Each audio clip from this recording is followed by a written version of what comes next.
All right, good morning, sixth grade. Yesterday you guys had the 7-8 additional practice on Pearson. I am going to do some 7-8 additional practice problems for our notes today. Just to kind of like go over your homework kind of thing. I realize that you guys all have like different numbers on your online practice. So I'm just going to do some examples. If they don't align perfectly with your examples or problems that you had in homework, that's fine. We're just going to do a couple together for our notes today, kind of like reinforce the volume concept. And then this is the last section that we have in chapter 7.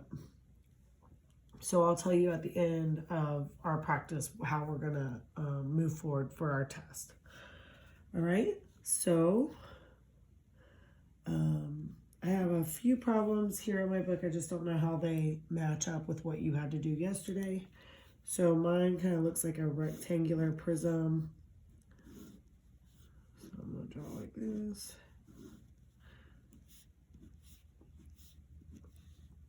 And then I've got 5 yards here. I have 1 2/3 yards here. And then for the height, it's 3 1/3 yard. Okay, so for volume, we are doing length times width times height. All right, so our length is 5 yards. Our width is 1 2/3 yards. And the height is 3 1/3 yard. All right, now I'm going to drop the units just for the sake of not having too much going on in my problem. Okay, so the only thing is, remember what I told you the last time. When you're multiplying fractions, you cannot have mixed numbers. Okay, so remember on the notes I showed you how to take from mixed back to improper and improper back to mixed. That's stuff we've been working with since 5th grade, so you've got to use it. Okay, I taught it to you for a reason. I don't like improper fractions, but we have to use them sometimes. All right, so this is going to stay 5 wholes. Okay, if you need to make 5 a fraction, how do you do that? Good, you put a 1 under it. Very good. All right, for this one, to take an improper or to take a mixed number to an improper, you use mad, because improper fractions make Miss Rhodes mad. So we're going to multiply here. 3 times 1 is 3. Add 2, so that's 5. So we have 5 as our new numerator, and D stands for keep your denominator. Very good. All right, so we're done with that one. And then mad here as well. 3 times 3, 9, plus 1 is 10. So 10 is our new numerator. Keep your denominator, that's 3. Now, in this problem, they tend to have the same new denominator. Do you have to have that with multiplication? No, you do not. For addition and subtraction, you have to. But for multiplication, you do not. Okay? So to multiply, we multiply all the numerators straight across, right? 5 times 5 is 25 times 10. So that's 250. Everybody with me on that? Okay. The numerator under this 5, I keep saying the wrong thing. Sorry. The denominator under this 5 is 1, right? Because it's a whole number. So 1 times 3, 3 times 3 is 9. 3 times 3 is 9. Okay. Now, you've done all the multiplication. We'll flip it back into a mixed number for Miss Rhodes because you cannot turn in an improper to Miss Rhodes unless they're asking for one specifically.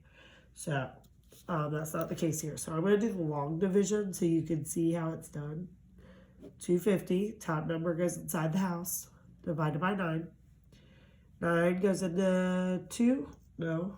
9 goes into 25. Yes. Goes into it 2 times. 2 times 9, 18.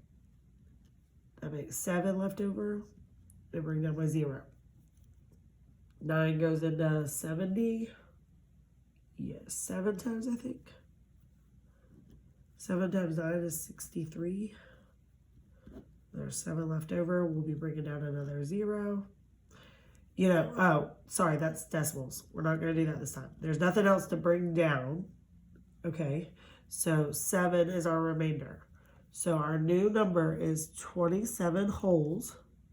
This 7 becomes our new numerator, and we always keep our denominator. So this is the number for your volume. Now we need our units. We have yards times yards times yards. Yards cubed. Very good. Very good. Does everybody see how we did that? All right, let's do another one. Let's do this one. It looks kind of like a cube. They kind of drew it weird. I'm going to draw it my way because I can't draw it the way they did it. All right, so this is a cube, meaning that every single side, they're all the same. Okay, they won't do that because that'll confuse you, but they'll tell you it's a cube. So I got 2.5 centimeters, 2.5 centimeters, and obviously 2.5 centimeters, right?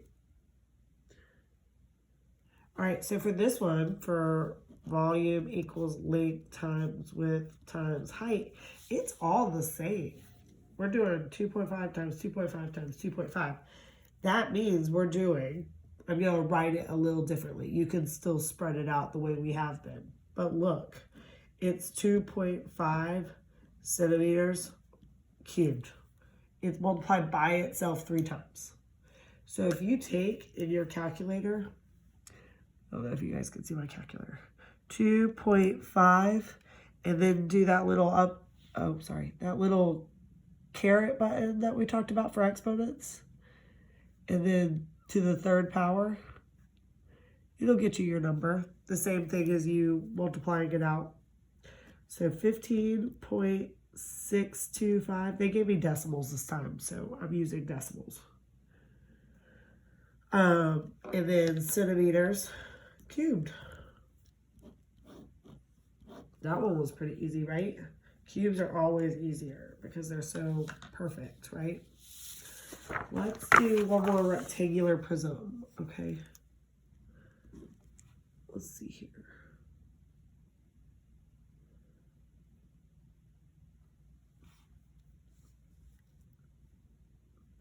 See, they got like a long skinny one.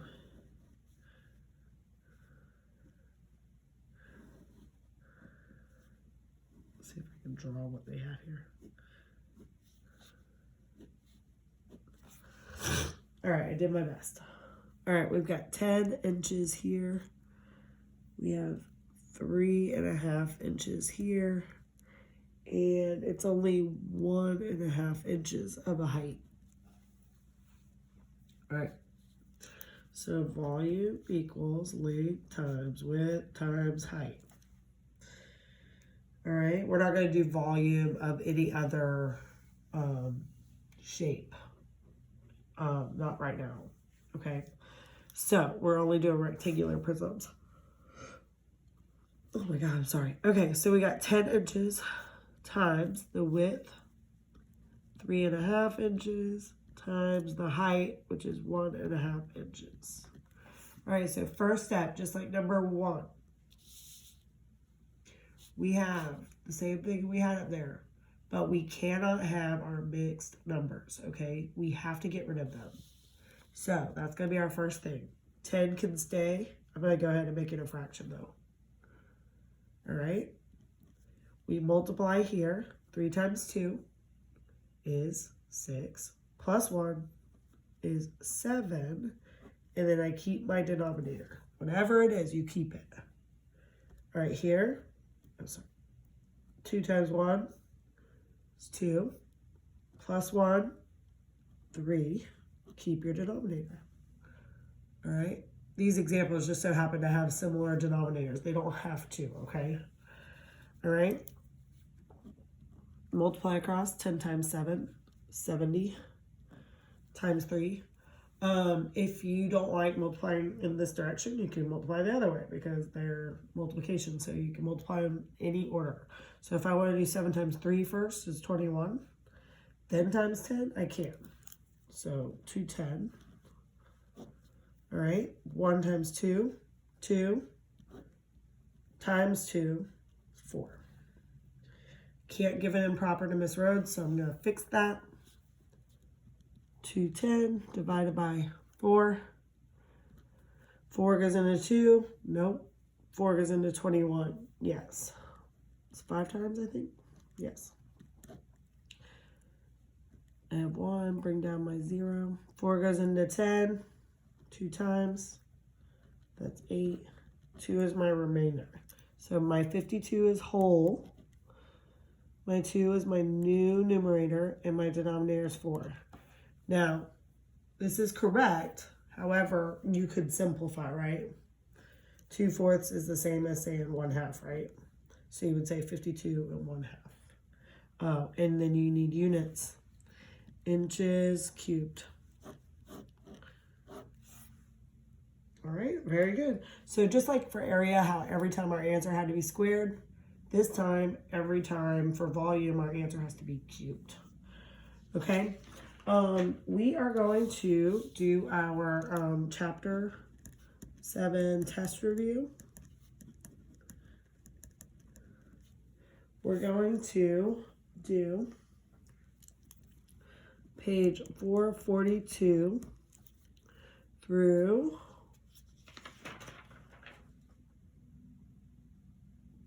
446. It looks like a lot, but they had to draw all the shapes, so it takes up a lot of space. We're reviewing each lesson that we learned in this chapter. This will count for a, you're doing all the problems. There's like 2 or 3 for each lesson, so it's not that much. I'll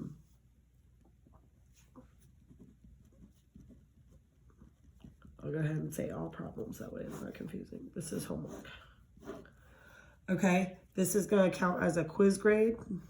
We always count our reviews as quiz grades. This is going to be due, what is today? It's Tuesday,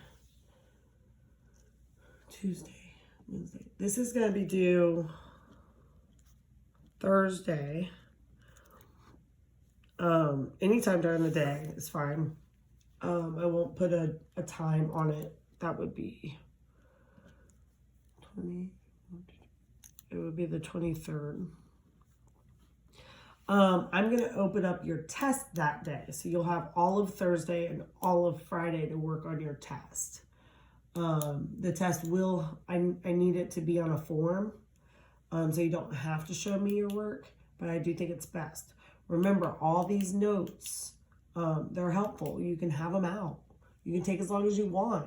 That's the best part. Take advantage of the opportunity you have with distance learning, okay? I think that's about it for now. If you have any questions, oh my gosh, or if you're having trouble with a certain thing, please don't hesitate. Like, if you want to email me a picture of the problem, that way I can see what you're doing, where you're having trouble. If you want to request a Zoom chat with me, I'll be glad to do that. Anything, I'll help you out. I'm here for you, okay? I know we don't interact like normal, but I am here. So please don't hesitate to contact me, okay? All right, make sure you've really thought about it though. Don't just contact me and you know, had an addition sign instead of a subtraction sign or something. Okay, make sure you really try really hard and then you can ask me your question, okay? All right, guys, have a great day and make sure to be working on this, and it's due on Thursday. Okay, that gives you all today, tomorrow, and Thursday to turn in. Okay? All right. Have a great day.